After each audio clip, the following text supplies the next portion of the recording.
찬미합니다.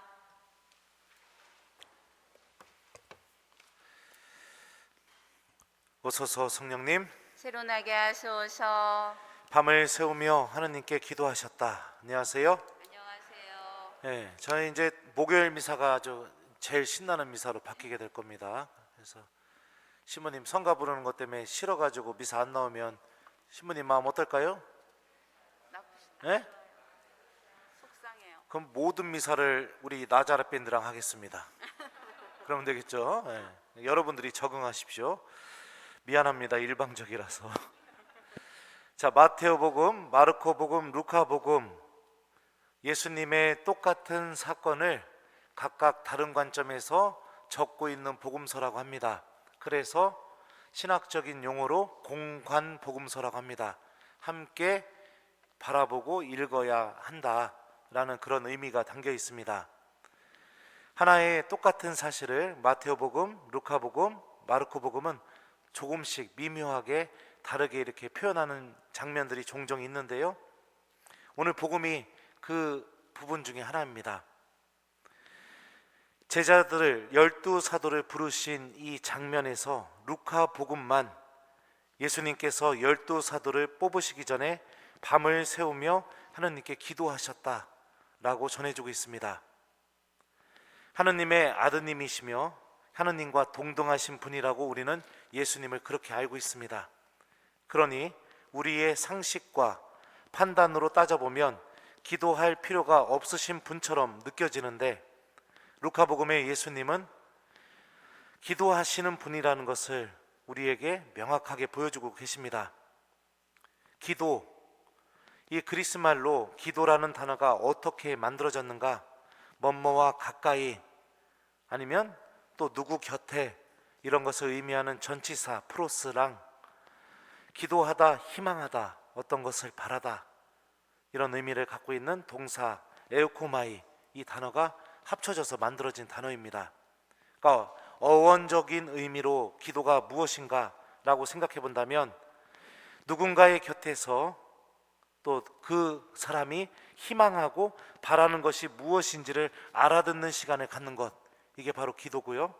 또 반대로 누군가의 곁에서 내가 희망하고 바라는 것을 그 사람에게 계속해서 말씀드리고 청하는 것, 이것도 기도의 의미 중에 하나라는 것을 우리가 생각해 볼 수 있습니다.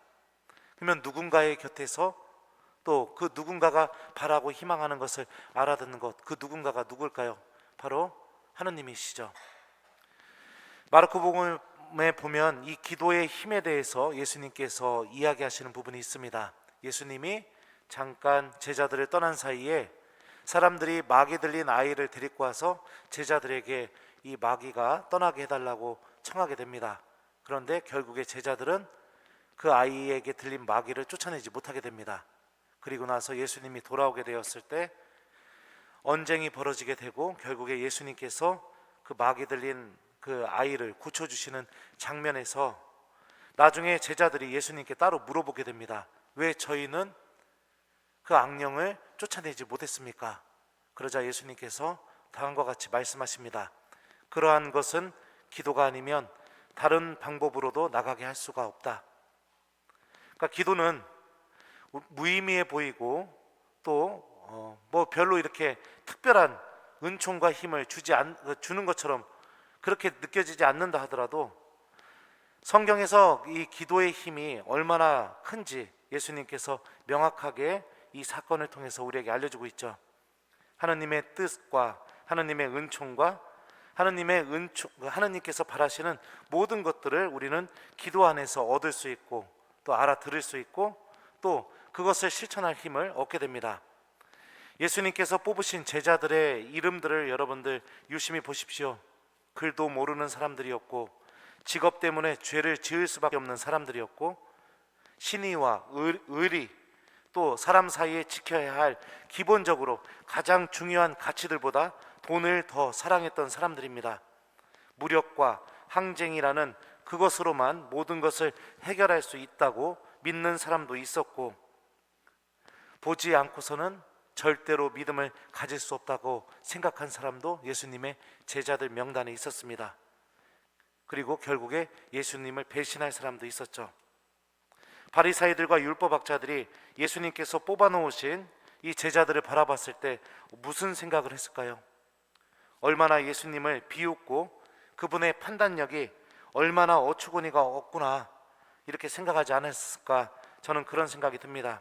하지만 사도행전에서 비춰지는 예수님의 12사도들의 모습을 바라보면 그들은 바리사이들과 율법학자들의 말문을 막게 만들었고 또 수많은 사람들을 회개시켰고 하느님께 돌아오게 만들었고 예수님의 이름으로 예수님께서 하셨던 기적과 똑같은 기적을 하는 모습들도 우리는 사도행전에서 볼 수가 있죠.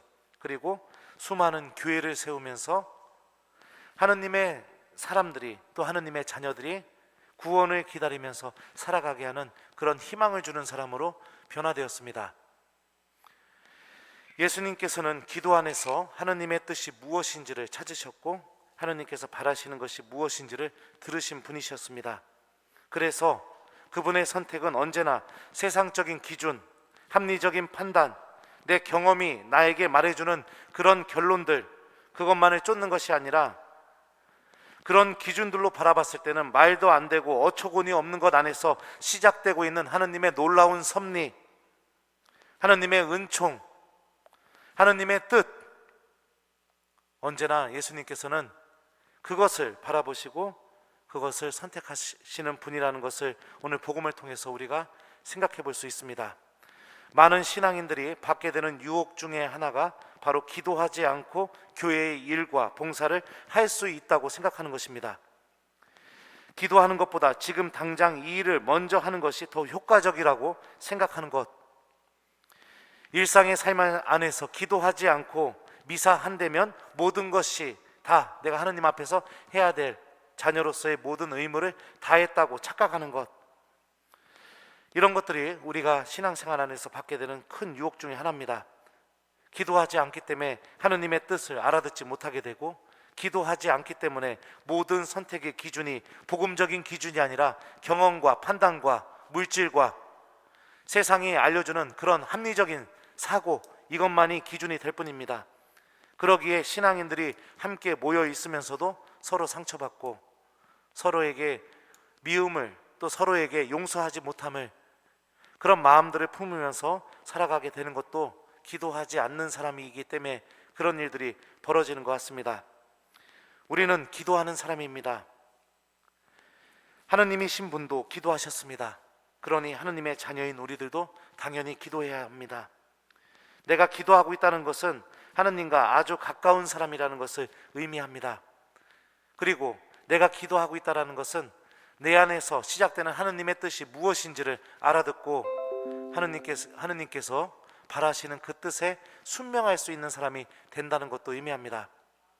기도가 사라진 신앙생활은 하느님께서 함께 계시는 삶이 사라진 것과도 같다고 여러분들 생각하셨으면 좋겠습니다.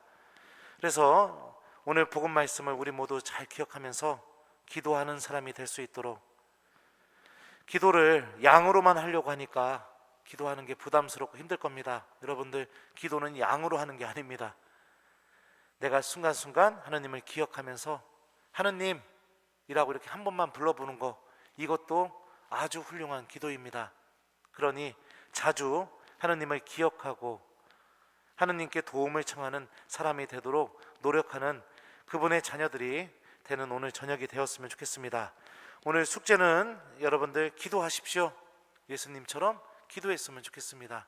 그래야 하느님의 뜻이 무엇인지를 알아듣게 되고 복음이 원하는 그 길로 나아갈 수 있게 됩니다. 오늘 저녁 마무리하시면서 우리 신앙인답게 저녁 기도, 아니면 어떤 기도가 됐든지 간에 잠깐이라도 기도하고 오늘 하루를 마무리하는 우리 교우들이 되는 것, 이것을 숙제로 드리도록 하겠습니다. 밤을 새우며 하느님께 기도하셨다. 아멘.